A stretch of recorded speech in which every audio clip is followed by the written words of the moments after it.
Today, our topic is a very interesting topic. That is the role of service in nation building. Now, whenever we think of service, there are so many dimensions and aspects of service, which we shall be seeing. But here, as our topic says, that the role of service for nation building. So the purpose of service is nation building, and it is, no doubt about it. So for a few minutes, we shall try to see what is nation building, what Swami Vivekananda meant by nation building, and for which the service that we have to render. If we look at Swamiji's whole deliberations, starting, let us say, from Chicago till up to Colombo to Almora, whatever lectures he gave, the basis of all his lectures or understanding was Advaita Vedanta. And we are not going into the intricacies of Vedanta or Advaita Vedanta. And Swamiji also wanted a practical Vedanta. So to put it in very simple words, the whole existence is viewed as interconnected, interrelated, and interdependent. Or as we say, the one only has become many. So though we may appear different, though we may appear unconnected, but we are not unconnected, but actually it is the one which has become many. And therefore, in this vision of oneness, no nation, no civilization is unwanted. Actually, each civilization and nation has a role to play. As Swami Vivekananda used to say, that each nation has its own individuality. Each nation has a message to deliver, a mission to accomplish, a destiny to fulfill. And what is the mission of India? So he used to say, it is to guide the world in spirituality. Now, when he said that, he said, when I say spirituality, I mean those life-giving principles. So what are those principles? We see those principles in his presentation in Chicago, in his paper on Hinduism, as well as his talk that he gave at Lahore, Common Basis of Hinduism.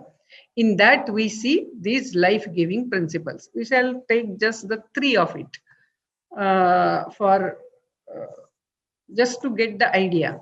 So the first is, as means the Advaitic vision itself. He says the truth of existence, it is the truth of oneness. Today, ecologically, man has understood it. In science, in quantum physics, somewhere man is realizing it. If M is equal to, if energy is equal to E is equal to MC square. And if energy and mass can be if they are interconvertible, then naturally there has to be some substratum, which is the basis of everything. We also know that when the scientists went into the search of building block of the universe, first they thought it is few elements, then molecule, then atom. Atom is indivisible. But ultimately they found even atom is divisible. Then atom, there were so many subatomic particles like proton, electron, neutron, and all that, of which electron was the smallest particle. And so they thought that is the building block, but still further they found that it is also made of quarks or preons, and so many names started coming. So these subatomic particles, they called it as incident. Incident means which appears and disappears. And yet all of us, we see the world in same way. That is, I mean the physical world. So a tree is seen as tree by everyone, or a laptop is seen as laptop by everyone. So it means we are part of a cosmic mind. That was one thing. Another thing they found, that when they started studying the subatomic particles, they found no more the experiments were objective. That is, whatever the scientists started thinking, Accordingly, he would get the result. Accordingly, that subatomic particle would behave. So they said hereafter, if we have to understand the reality or the building block, we have to understand what is consciousness. So somewhere, even the science is also coming to that. That's why Swami Vivekananda had said that we are not afraid of any scientific discoveries, because more the science goes deeper into it, only it is the Advaita Vedanta that they will come to it. Very beautifully he explains, but we are not going into that. So this is the first thing, that the whole existence is interconnected, interrelated, interdependent. And Swami Vivekananda's one very powerful thought is there, that the truth does not pay homage to society. The society has to pay homage to truth or die. That is, just because I like individualism, I like selfishness, I like to live only for myself, the truth of existence, which is of oneness, is not going to change. And if the society starts even following against the truth, then that society has to perish. So the truth does not go as per the society. The society has to follow the truth. So this is the first thing. And therefore, the human life, whether it is family life, whether it is village life, whether it is educational institution, whether it is a nation, whether it is our connection with the nature, everything, the basis has to be oneness, atmiyata. वही सबका आधार होना है. तो यह पहला, this was the first life-giving principle. The second, which Swamiji says, that it is the most distinguishing characteristic of our civilization, is that the human soul is potentially divine. We consider it, human soul, as potentially divine. We may take many births just to know our real nature. So when I say I, that I is not just this body, mind, intellect, but its expanding form is the family. Its still expanded form is the society. It is still expanding form is the nation. Its still expanded form is the whole existence. And all this has manifested because of that Atma Chetana. As we chant that shloka, no? Akhanda Mandalakaram Vyaptam Yena Characharam Tat Padam Darshitam Yena Tasmai Shri Gurave Namaha. That is, the man is ever expanding layers of consciousness which pervades all this, which is always there. So my physical existence also is not only limited to body, mind, intellect, but I am connected to my family, to my society, to my nation, and the whole creation. And that's what Swami Vivekananda said, that the purpose of human life is to know one's real nature. As he says, his soul is potentially divine. The goal of life is to manifest that divinity by controlling the nature, external and internal. Do this by work or worship, by psychic control or knowledge, and be free. So that is ultimate aim of human life. So this is the second thing. And it means our life should be such that we should be contributing, we should be nurturing our larger existence, like family, like society, community, locality, our organization, the institution, whichever the collective is there, samashti is there, we should nurture that when we are part of it. That's how the human life should be. And in each action, the excellence should be manifested, because that is what is our real nature. So that's how Swami Vivekananda talks about the second principle of nature of human soul, which is potentially divine. And the third is, he says, the dharma is to be lived. Just belief will not do. Religion is not in believing, but it is in being and becoming. So I may say Aham Brahmasmi, I may say, my expanded form is society and all. But if I am unconcerned about what is happening in society, then I am not actually practicing dharma. So our society should be dharma based. Dharma is not religion. we can have any, so to say, the Ishta Devata for Upasana. It could be Krishna, it could be Rama, it could be Shiva, it could be Ganapati, it could be Allah, it could be Jesus, it could be Singbonga, it could be Bathau, Anedonni, or Rangfra. There are immense, we can tell immense names. So that is not important. Is it not audible? Audible, madam. Audible. Some Yes. audio issue, I saw message. Might Okay. be. Yes, go ahead. No problem. Okay. So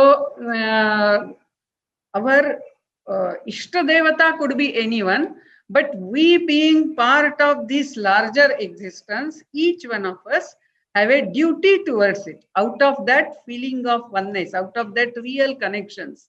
And so the way of life based on this oneness, this fulfilling of our duty towards our larger existence, and for that, if need be, sacrificing our personal interest, all these constitute dharma. And such dharma based society was, that is how our rishis and munis were trying for it, but we could not take it to logical conclusion, as Swami Vivekananda says. So these three things, that is the oneness of existence, the potential divinity of human's soul. So that is the purpose of human life. Life has a very deeper meaning, to know who I am, to get rooted in oneself, and to get rooted in the being of all beings. And that's how we get connected with everyone. And the third is the dharma based society.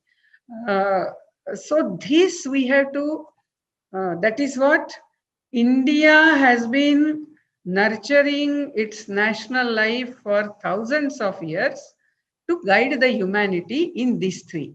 But whatever may be the historical reasons, we saw that because of invasions, colonial rule, and all that, the nation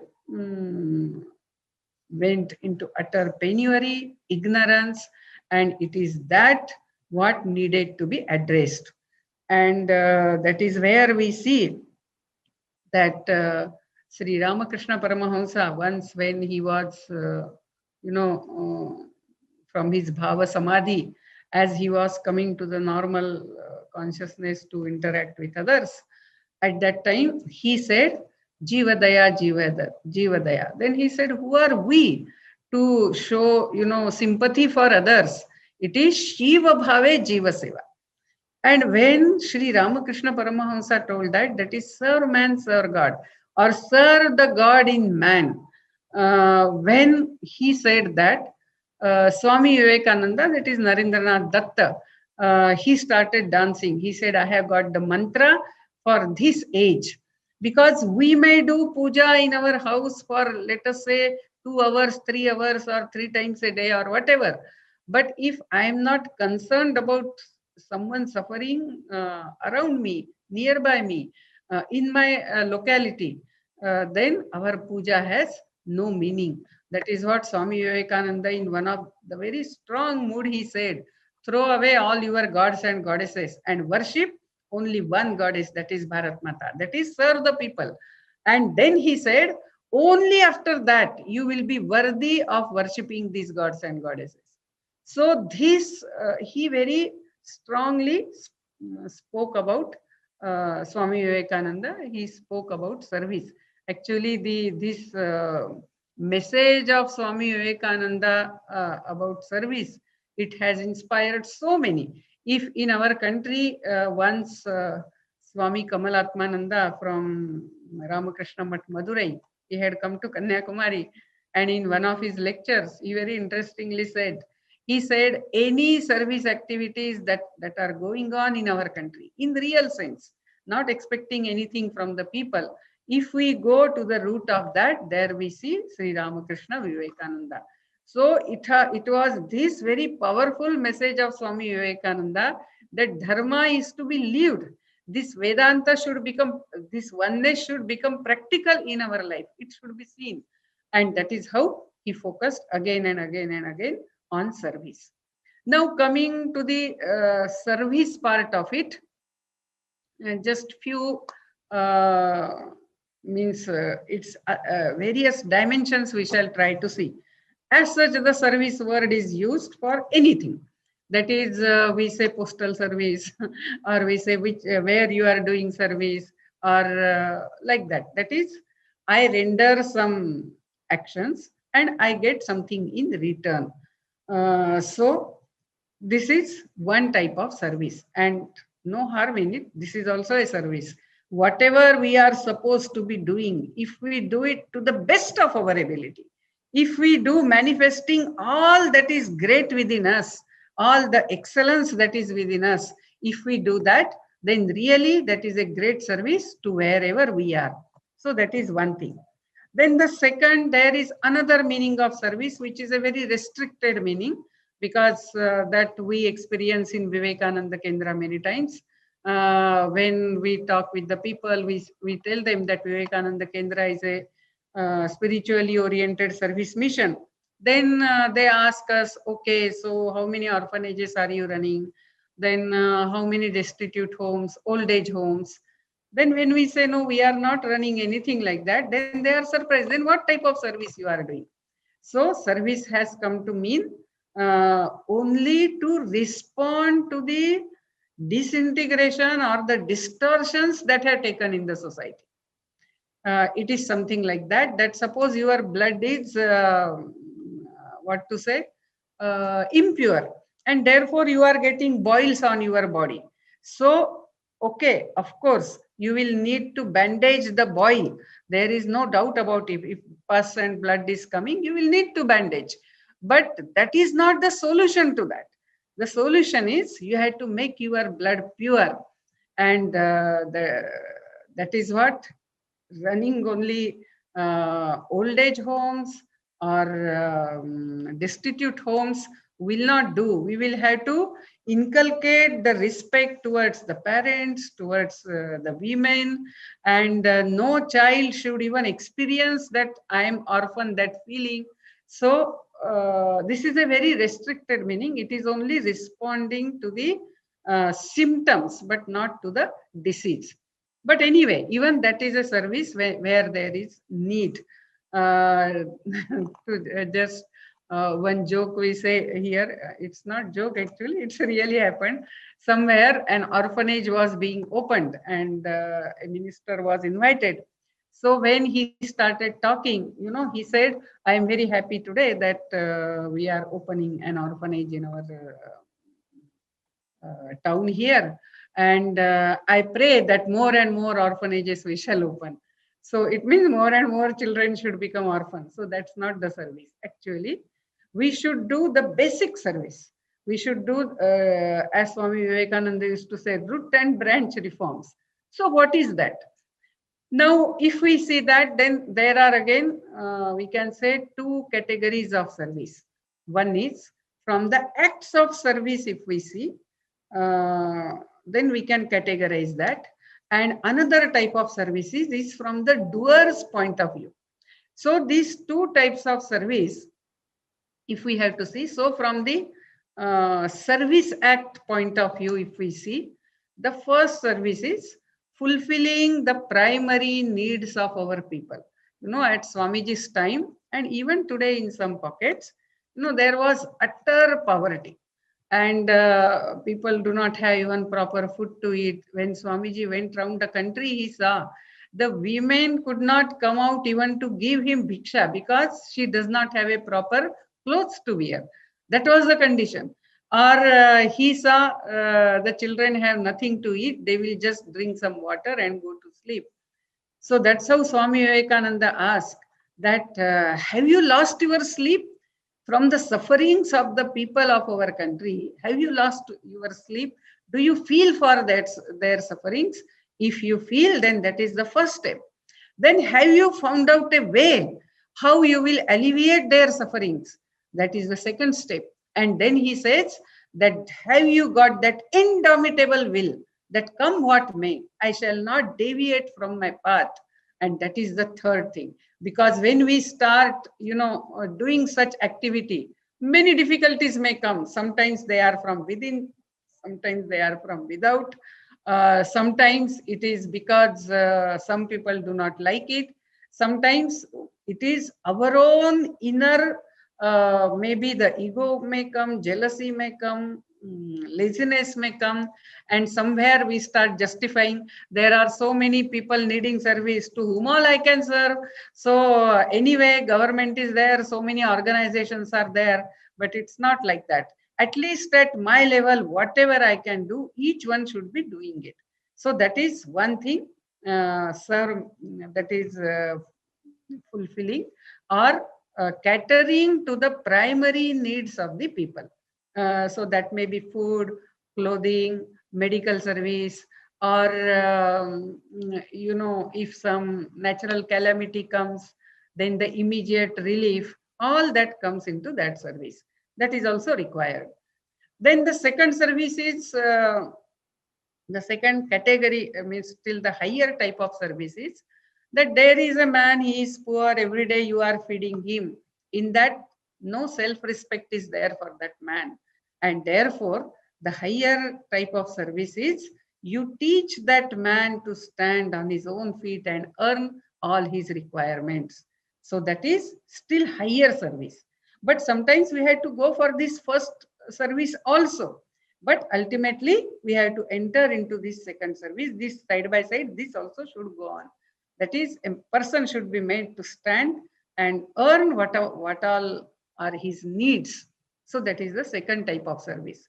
Then we come to the third type of service, and that is, that man is of course now self-sufficient. He can earn for himself, but we have to elevate him spiritually so that he feels responsible to help others. So he feels himself responsible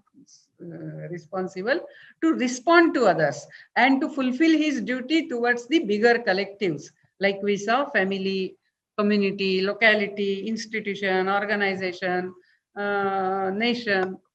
So for that he is equipped, or means he is elevated spiritually so much that he feels one with them, and therefore he responds to their service. That is, he himself becomes now a person who renders the service. So that is the third, still higher form of service.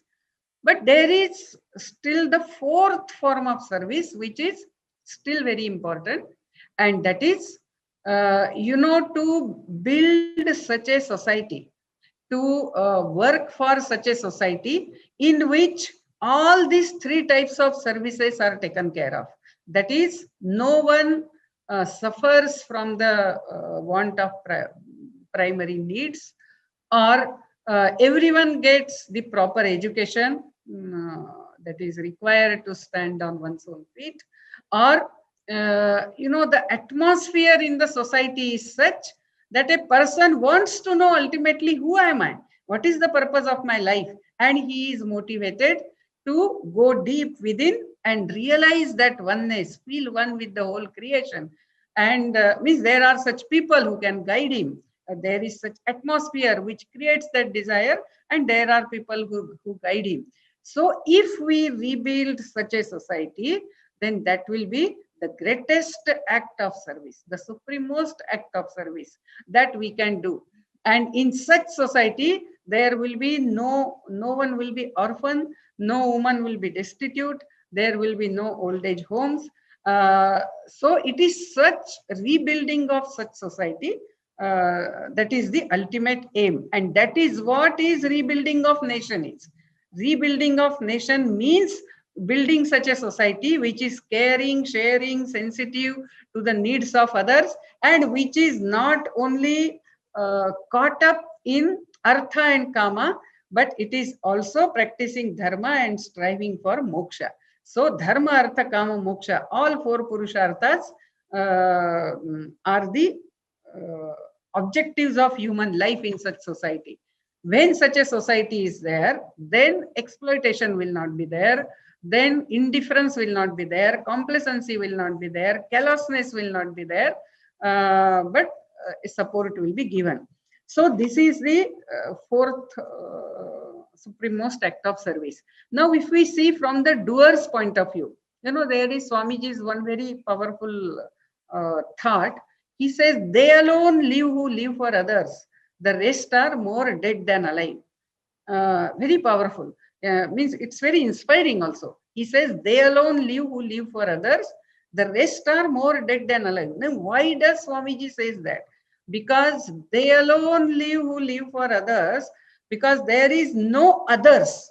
Actually, this society is our own expanded form. The nation, the whole creation is our own expanded form. And therefore, responding to that, living only for that, is the real living. If you live only for your individual self, it is more dead than alive. To give a simile at body level, that suppose a child is growing, you know, and only his legs are growing, but other body is not growing, then it is not a development. So same way, the real development is the man, he does not live only for oneself, but he lives for the whole society, the people around him. And that's why Swami Vivekananda says, they alone live who live for others. The rest are more dead than alive. And then coming to the next thing, you know, wherever I am, I may be in some institute or in family, society, I am always part of all this. As in coordinate geometry, we know that each point, you know, has its own unique coordinates, which no other point has. So same way, each one of us, we are in a unique position where we can do something which others cannot do. And that service, I should take it as if it is God's, means it is my connection with Ishvara, who is everywhere, who is pervading everywhere. And therefore, the helping others, or whatever my duty is, all that is done in the sense of instrument bhav. That is, Ishvara has you know, chosen me to do this. There are so many people, but not in everyone's mind the desire comes, I should do something for the society.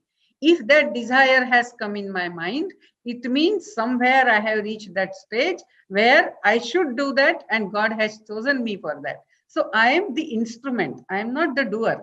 And so what I am supposed to do, I do it with the complete dedication, complete sharanagati to God.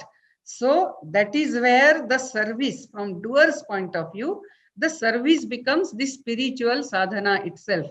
And that's what Swami Vivekananda says in a very shortest possible sentence. He says, work is worship. He does not say work and worship. He does not say work as worship. He says work is worship. So whatever I am supposed to be doing is my worship, is my offering to you. And I don't want anything in its expectation. So this is what we can say from doer's point of view, the service is. And it is that service is also required. When we say India has to guide the whole world in the in spirituality, you know, spirituality is not a topic which is given through a lecture. It is simply not like that. It is something intangible.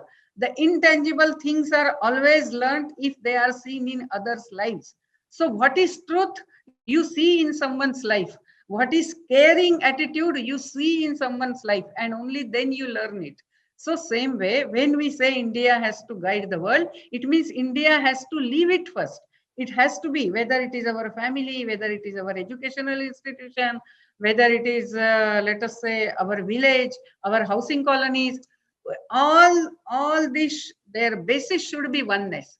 So how a family based on oneness functions, how a village based on oneness functions. You know, in Arunachal Pradesh, I go there for since many years. So you will see that, you know, in each house, that is in most of the bastis, there is no lock on the door. Anyone is hungry, he can go to any house, just go inside and take food. Someone from the mountain comes down because somebody is sick. They don't know any person here, but they will just find out who their community person stays there. So suppose their surname is Toku, they will search a family of Toku or their clan, and they will stay in the house. No one will ask them how many days are you going to stay here. Not only that, I will give you one example. I have actually means I can give you many examples, but I will give you one example that once I had gone to one village, Boleng, the name of the village is Boleng, and there we had kept some programs. So evening we reached, and next day morning in higher secondary, imagine it was February month, January, February, that is the exams are near. There it is CBSE board, and some lecture was there in the higher secondary school. But after we reached there, we saw the youth, all the 11th, 12th and 10th standard students coming out with big dao in their hand. Dao means big knives. So we were surprised. Of course, they were very calm and quiet. So nothing to worry. But the principal told us that, see, the 2 houses in our village got burnt, and therefore we cannot have the program. Then I told, all right. Then later, 11 o'clock, we were having a meeting with the village elders. So again, we got a message that the 2 houses got burnt, and therefore we cannot have a meeting. Then afternoon 3 o'clock, we had Matru Sammelan. So all the village women, we were to sit together. Again, we got the message that because the 2 houses got burnt, so we cannot have Matru Sammelan. I told, fine, but I want to know why whole village is getting so busy. Then they said, oh, Didi, you don't know. And then they told me that those children, those youth, 11, 12 standard, when they went out, they went to the forest to cut the bamboos. And the village elders, means all men, they went to the place where 2 houses were burnt. They cleaned the whole area. By that time, bamboos came. Then they started properly building the house. I told, okay, then what about the women? Then they said, oh, all the women, they sat and they, made a list for household things required. And everyone gave from their own house what material they can give. And imagine, less than 24 hours, these 2 houses were burnt in the night. Okay. In less than 24 hours, well furnished 2 houses are given back to the families. This is what is living society. This is what is, the spontaneous response to those who are in need. The service is that. There is no calculation. If I do that, my name should come or this should happen. It's not that. That it is that feeling of oneness. It is that spontaneous response. The whole village works for that. It is something like that. If a man is walking on the road and a thorn pricks his leg, he will not say, oh, it's a problem of leg, I will remove the thorn afterwards. He will not say like that. Immediately he will bend down, the thorn will be removed. But just imagine if unfortunately that man is affected by leprosy and he has lost the sensation in his extremities, that is in the feet and all. And he is walking, and if a thorn pricks there, he will not feel anything. The blood may be going, but he will still keep walking. So this is what, if we don't see the need of the society around, and we are not ready to give our some specific time and energy, at least to serve the society without any expectation. If we are not doing that, it means somewhere we are also afflicted by spiritual leprosy. There is no feeling of oneness. As the man afflicted with leprosy, his sensitivity is lost in the extremities of the body. So same way we have lost that feeling of oneness. And that is why Swami Vivekananda says, they alone live who live for others. The rest are more dead than alive. So thus, if we see nation building or rebuilding of the nation is for what? That each nation has a role to play. So our nation has a role to play to guide the world spiritually. But before that, we will have to really evolve such systems in our society which are based on oneness. And still before that, those who are in suffering, those who are in need, the needy, the fallen, for all of them, we will have to first go and help. That's how Swami Vivekananda's another very powerful message is, he says, 100,000 men and women, fired with the zeal of holiness, fortified with the eternal faith in Lord, nerved to the lion's courage by their sympathy for the fallen and for the poor and the fallen and the downtrodden. See the sentence. Nerved to the lion's courage by their sympathy. Once we have that feeling of oneness, the lion's courage comes. Then we don't have that small calculations. If I do this, my study will be affected. This will be, what is there? I will do quality study. I will do this. So, I can't then play my games, or I can't go and see the film. And now I want to relax. Now it's raining. Who will go in the rain and help? All these small calculations go. Nerved to the lion's courage by their sympathy for the poor and the fallen and the downtrodden, shall go to the length and breadth of this land, preaching the gospel of equality, preaching the gospel of social help. That's what Swami Vivekananda said. So this is how he envisaged that first we have to rebuild our nation based on that, means how vibrantly that spirituality, that oneness is experienced, that excellence is manifested. Based on that only, really India will be capable to guide the world, because spirituality is never taught, it is never told, it is always radiated, transmitted. And therefore, in our life, the service should become a spiritual sadhana for us, that we are the instruments in the hands of the divine. And thus, again, summarizing all this in just 4 points,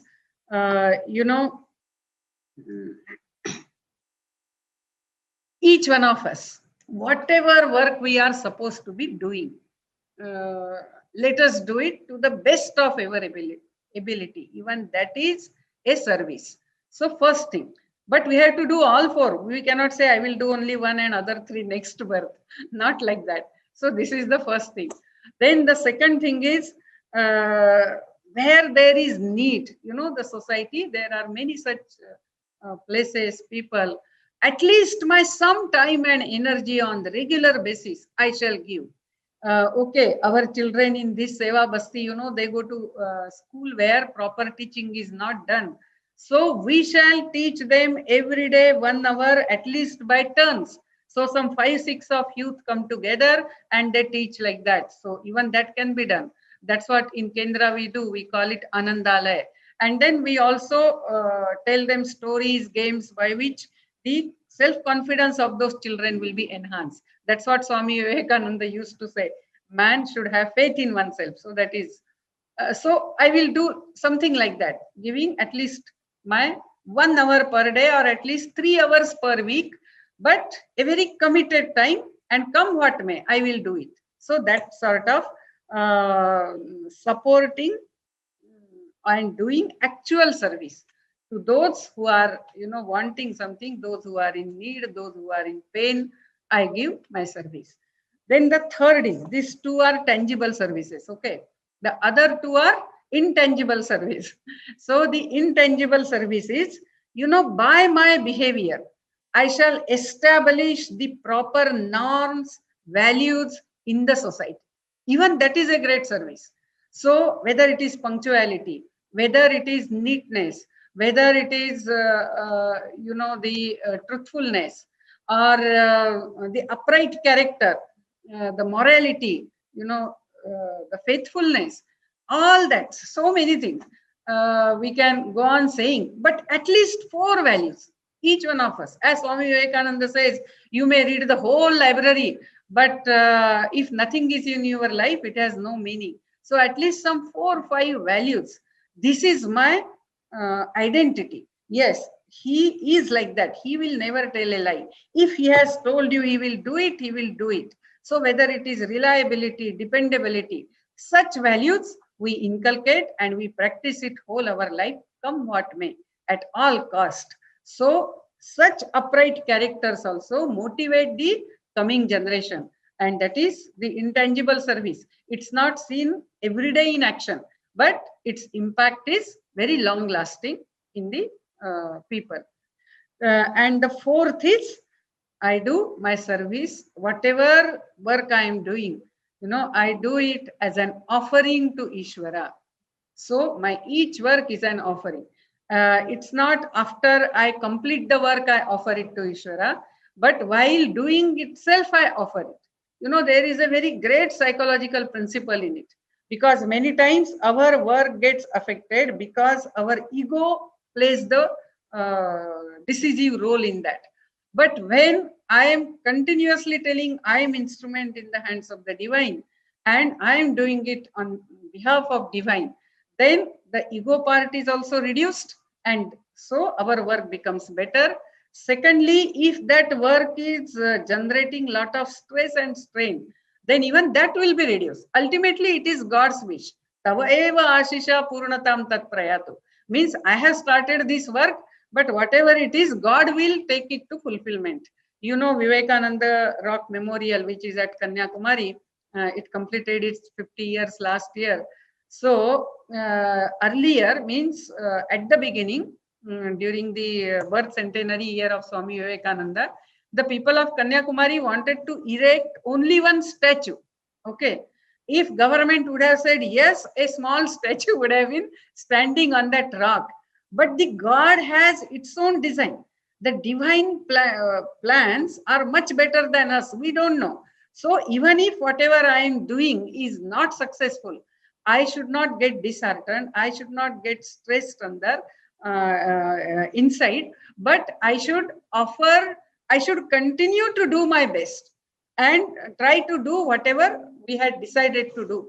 And that's what God had decided, that only a small statue will not do, a big memorial should come. And after that, an organization which will practice Swamiji's message should come. And that is how so many difficulties came. So that small committee became All India Committee. Then Eknathji Ranade entered into that. And then ultimately a grand memorial came up in those days. So God always, the divine plans we do not know. So we won't get disheartened if we practice this service as spiritual sadhana, as an offering to God, as with sadhana bhava. That is, as with I am instrument in the hands of the divine. So if that way we do, even our spiritual progress also takes place. So the last two are intangible service, first two are tangible service, but all these four simultaneously should go. Then ultimately, really, it will help for us in nation building. So with these words, I conclude. Thank you so much.